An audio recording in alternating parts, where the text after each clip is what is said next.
Sondueftirlitið göngulæknir þjónusta fyrir foreldra og börn sem hafa legið á vökudeild.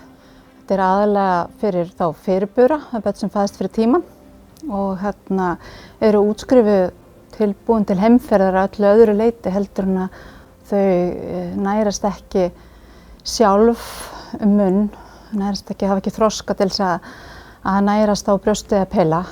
Þannig að þau þurfa ennþá að fá næringu í gegnum sondu.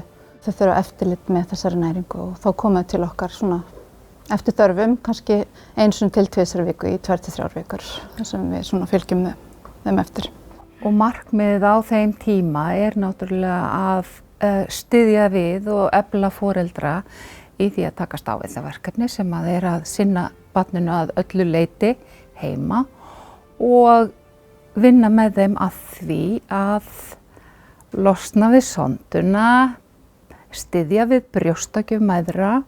Þetta oft fólk sem búið að dvelja kannski 3-4 mánuði á sjúkrahúsi og með börn sem að þurfa eftirlit allan sólarhringinn, þannig að þeim skortir oft svona sjálfstraust og traust á eigin getu. Það sem að við vitjum að styður við bætta líðan, betri útkomu hjá börnum og bætt tíðni brjóstagjafar eingöngu samvera. Og þá tókum við með þennan pól á að vinna með að útskrifa þau tímanlega, eins tímanlega og hægt með öryggi í fyrirrúmi og að þessi vinna flyst heim með stuðningi hjúkrunarfræðinga í sondueftirliti. Börnin voru inniliggjandi á vökudeildinni alveg þangað til að þau gátu drukkið sjálf. Og við höfum kynnst svona þjónustu erlendis og fórum á stað með þetta verkefni með miklum stuðningi frá yfirlækni og deildarstjóra. 2012-13 segjum að það verið kannski yfir svona 10-20% af fyrirburum sem fóru í gegnum þessa þjónustu.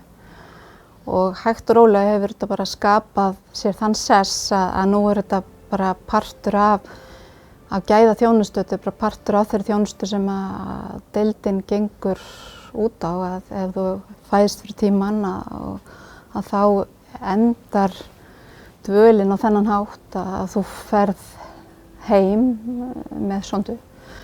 Og núna í 2023 að þá voru það byrja 75% fyrirbura sem útskrifast að deildinni sem fóru í gegnum þessa þjónustu. Að fá þessa tilnefningu í þessum flokki náttúrulega bara mikill heiður og mikið svona, getum við sagt kannski svona gæðasteinfíll eða viðurkenning á því umtalsverða starfi sem við höfum lagt í þetta verkefni síðustu 15 árin. Vissulega það deildarinnar og okkar að tryggja alla öryggisþætti fyrir heimferð. Og að foreldrar finni fyrir öryggi. Einmitt. Og hver gætir betur upp á öryggi barnsins heldur en foreldrar.